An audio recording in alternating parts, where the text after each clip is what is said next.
Today's exercises are brought to you by the letter L. L as in lucky to be alive. The L exercises, I call them the L exercises because your body is in the shape of the letter L. So if you can remember the shape, you can remember all of the exercises in this entire series. This is a series of exercises where I'm not expecting you to do the entire series. I'm hoping that you pick one exercise or two that can work for you. This series of exercises is designed to stretch out the back side of our body from the waist down. And why do we need to do that? Well, we spend so much time sitting that the backside of our body gets really tight and stiff. So we need to do this L series of exercises to stretch out the entire backside. The first exercise that I'm going to show you is probably the easiest. It's simply from a sitting position, extending one leg. And you can see that I'm making this nice L shape with a straight leg, a bend at the hip, and a straight back. So there's my L shape right there. And because I'm really tight in my hamstring, I can really feel some tension there as I extend the leg.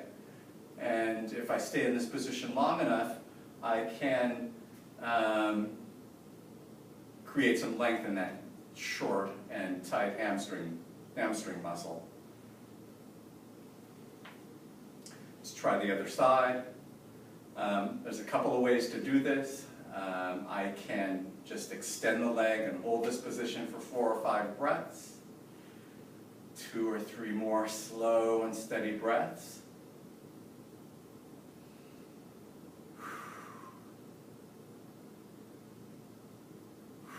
The other option that I like, perhaps even better, is alternating each side, extending one side and then extending the other side and going back and forth, maybe about 10 times on each side, making this exercise a little bit more dynamic. And in addition to stretching that tight hamstring muscle out, we can also get a little bit of nerve flossing going on. We're mobilizing that sciatic nerve when we do this. Sometimes that sciatic nerve can get caught up in connective tissue. And when there's pressure on that sciatic nerve, you get pain radiating down the back side of the leg. But this is a simple nerve flossing technique that can restore normal mobility in the sciatic nerve, just like we can have normal mobility in a muscle or normal mobility in a joint. So that's the first exercise.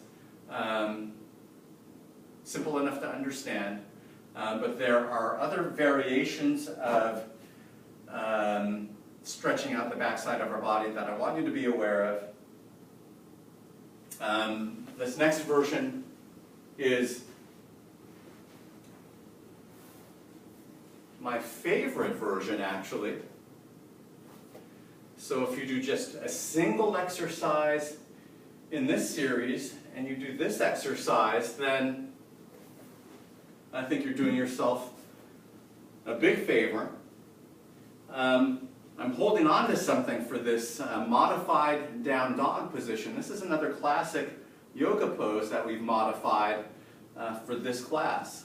So it's a modified down dog position. You can do this holding onto a chair, holding onto your kitchen counter. I'm starting here with my hips close to the chair and slowly walking my hips back. Slowly walking my hips back. And you can see here's that nice L shape again. I'm getting into an L shape. My feet are about hip width apart. I've got some tightness issues back here, so for me, I have a little bit of a bend in the knee, but I'm working to get those knees straight. But right now they're slightly bent. I don't know if you can see that. Pressing back with the hips. Extending the elbow, so my arms are straight, but you can always have the option of bending the elbow slightly if that's too much stretch or tension in the elbows. And I even think it's a good idea to relax the head and neck in this position. So I can just let the head relax, the head hangs down. I can use my breath to keep the neck and shoulders nice and soft.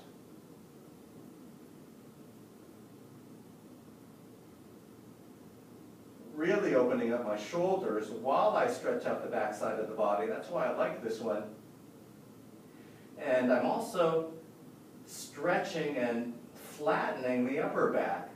We tend to get hunched forward and rounded there, so this down dog position helps minimize the progression of that rounding. So there's your modified down dog position. That's a good position to slowly ease into and then maintain that position. Find a position that you can maintain for 4 or 5 slow and steady breaths.